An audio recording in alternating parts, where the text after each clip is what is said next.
आज Doubtnut app download करें। Doubtnut पर अपने सभी गणित, रसायन विज्ञान, भौतिक विज्ञान और जीव विज्ञान के डाउट्स का करो सफाया। बस प्रश्न की फोटो खींचो, एक ही प्रश्न को क्रॉप करो और तुरंत वीडियो सोल्यूशन पाओ। अभी डाउनलोड करें। हेलो फ्रेंड्स, जैसा कि आप यहाँ पर देख रहे हो कि इस क्वेश्चन में दिया हुआ है कि रेखा का समीकरण ज्ञात करो जो बिंदु जिसका निर्देशांक है 2, -1, 1 से होकर जाता है, और एक दूसरी रेखा है जिसका समीकरण दिया हुआ है x-1/4 बराबर y+2/-3 बराबर z/5 के समांतर है। ठीक है, मतलब हमें यहाँ पर उस रेखा का समीकरण ज्ञात करना है जो बिंदु 2, -1, 1 से होकर गुजरती है, और साथ ही साथ दिए हुए रेखा जिसका समीकरण है x-5/4 बराबर y+2/-3 बराबर z/5 के समांतर है। ठीक है, तो हम यहाँ पर पहले एक चीज जानते हैं। मान लेते हैं ये कोई बिंदु है हमारा जिसका निर्देशांक है x1, y1, z1। ठीक है, तो बिंदु x1, y1, z1 से होकर जाने वाली रेखा का समीकरण, z1 से होकर जाने वाली रेखा का समीकरण। तो रेखा का समीकरण यहाँ पे क्या होता है? तो ये होता है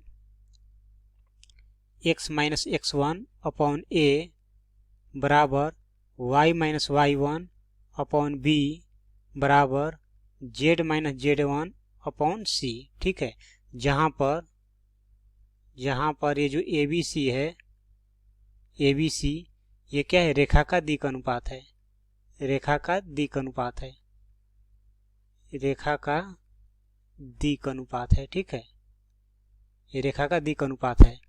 तो और यहाँ पर जो दूसरी रेखा है वो दिया हुआ है, इसको हम मान ले रहे हैं L1। जो पहली रेखा है उसको हम L1 मान ले रहे हैं। ठीक है, और जो दूसरी रेखा है जिसका समीकरण क्वेश्चन में दे रखा है उसको हम L2 मान ले रहे हैं। तो ये है हमारा x-5/4 बराबर y+2/-3 बराबर z/5। ये जो है दूसरी रेखा का समीकरण है। ठीक है, लेकिन क्वेश्चन में बोला गया है कि जो पहली रेखा है वो दूसरी रेखा के समानांतर है। तो हम यहाँ पर लिख सकते हैं कि जो L1 है वो क्या है? समानांतर है L2 के। और जब L1 समानांतर है L2 के, इसका मतलब क्या होगा? इसका मतलब ये होगा कि L1 रेखा का जो दिक् अनुपात होगा, L1 रेखा का दिक् अनुपात, L1 रेखा का दिक् अनुपात L2 रेखा के दिक् अनुपात के, L2 रेखा के दिक् अनुपात के समानुपाती होगा, दिक् अनुपात के समानुपाती होगा। ठीक है, दिक् अनुपात के समानुपाती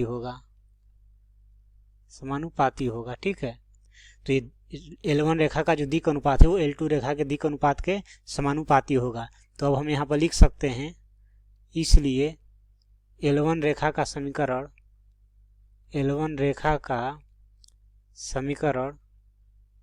तो ये क्या हो जाएगा? ये हो जाएगा हमारा x-x1/a बराबर y-y1/b बराबर z-z1/c।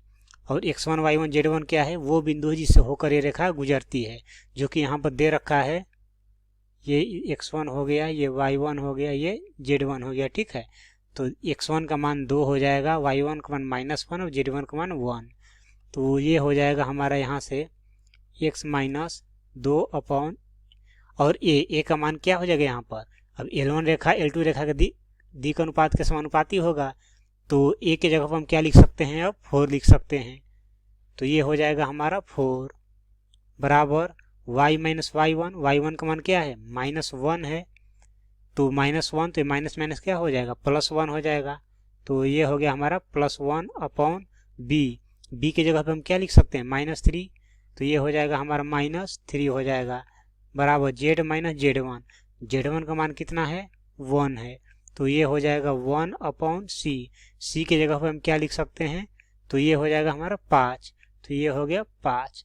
तो क्वेश्चन हमसे यही बोला गया था कि उस रेखा का समीकरण क्या होगा जो किसी एक बिंदु से होकर गुजरती है तथा दिए हुए रेखा के समानांतर है। और उस बिंदु का हमें निर्देशांक भी दे रखा था। तो उस रेखा का समीकरण क्या आ गया, x-2/4 बराबर y+1/-3 बराबर z-1/5। तो यही हमारा क्या हो जाएगा, उस रेखा का समीकरण हो जाएगा।